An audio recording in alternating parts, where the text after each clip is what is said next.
بسم اللہ الرحمن الرحیم۔ السلام علیکم محترم ناظرین۔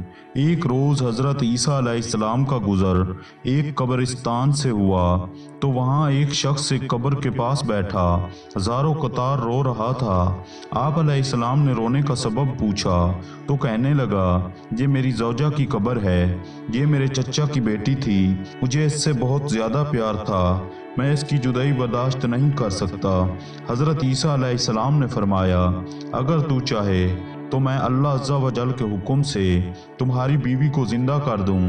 اس نے بے قرار ہو کر کہا، ہاں ایسا ضرور کیجئے۔ چنانچہ آپ علیہ السلام نے قبر کے پاس کھڑے ہو کر اللہ عز و جل کے حکم سے فرمایا، اٹھ جا۔ قبر پھٹی اور اس میں سے ایک حبشی غلام باہر نکلا جس پر آگ کے شعلے بھڑک رہے تھے۔ اس نے عیسیٰ علیہ السلام کو دیکھ کر بآواز بلند کہا، لا الہ الا اللہ عیسیٰ روح اللہ۔ اس کا یہ کہنا تھا کہ آگ بجھ گئی، عذاب الہی اس سے دور ہو گیا۔ اس شخص نے کہا کہ مجھ سے غلطی ہو گئی، میری بیوی کی قبر یہ نہیں بلکہ دوسری ہے۔ آپ علیہ السلام وہاں تشریف لے گئے اور فرمایا، اللہ عز و جل کے حکم سے اٹھ جا۔ قبر پھٹی اور اس میں سے ایک حسین و جمیل عورت باہر نکل آئی۔ اس شخص نے دیکھتے ہی اس کا ہاتھ پکڑ لیا اور کہا، اے روح اللہ، یہی میری بیوی ہے۔ حضرت عیسیٰ علیہ السلام ان دونوں کو وہیں چھوڑ کر آگے تشریف لے گئے۔ وہ اپنی بیوی سے مل کر بہت خوش تھا۔ کچھ دیر بعد اس پر نیند کا غلبہ ہوا تو وہیں سو گیا۔ اس کی بیوی اس کے قریب ہی بیٹھی رہی۔ اتنے میں وہاں سے ایک شہزادے کا گزر ہوا۔ شہزادے نے اس عورت کو دیکھا تو اسے یہ عورت پسند آ گئی۔ عورت کو بھی وہ شہزادہ پسند آ گیا اور وہ اپنے شوہر کو سوتا چھوڑ کر شہزادے کے ساتھ چلی گئی۔ جب اس مرد کی آنکھ کھلی تو اپنی بیوی کو نہ پا کر بہت پریشان ہوا۔ ڈھونڈتے ڈھونڈتے شہزادے کے محل تک پہنچ گیا۔ وہاں اسے اپنی بیوی نظر آئی تو کہا، یہ میری بیوی ہے۔ شہزادے نے کہا، تم جھوٹ بولتے ہو، یہ تو میری لونڈی ہے، یقین نہیں آتا تو اسی سے پوچھ لو۔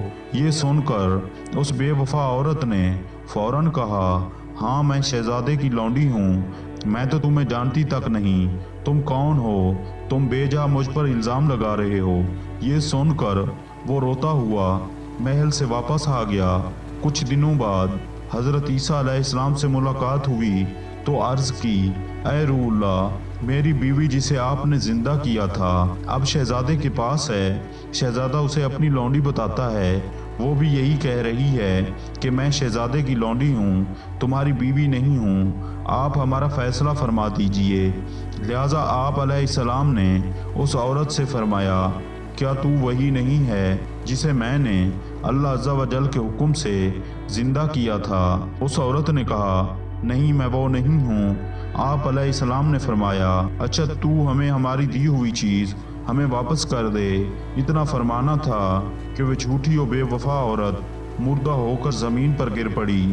حضرت عیسیٰ علیہ السلام نے فرمایا، جو شخص ایسے مرد کو دیکھنا چاہے جو کافر ہو کر مرا تھا، پھر اللہ عز و جل نے اسے زندہ کر کے ایمان کی دولت سے نوازا، تو وہ اس حبشی غلام کو دیکھ لے، اور جو ایسی عورت کو دیکھنا چاہے جو ایمان کی حالت میں مری، پھر اللہ عز و جل نے اسے زندہ کیا اور وہ کفر کی حالت میں مری، تو وہ اس عورت کو دیکھ لے۔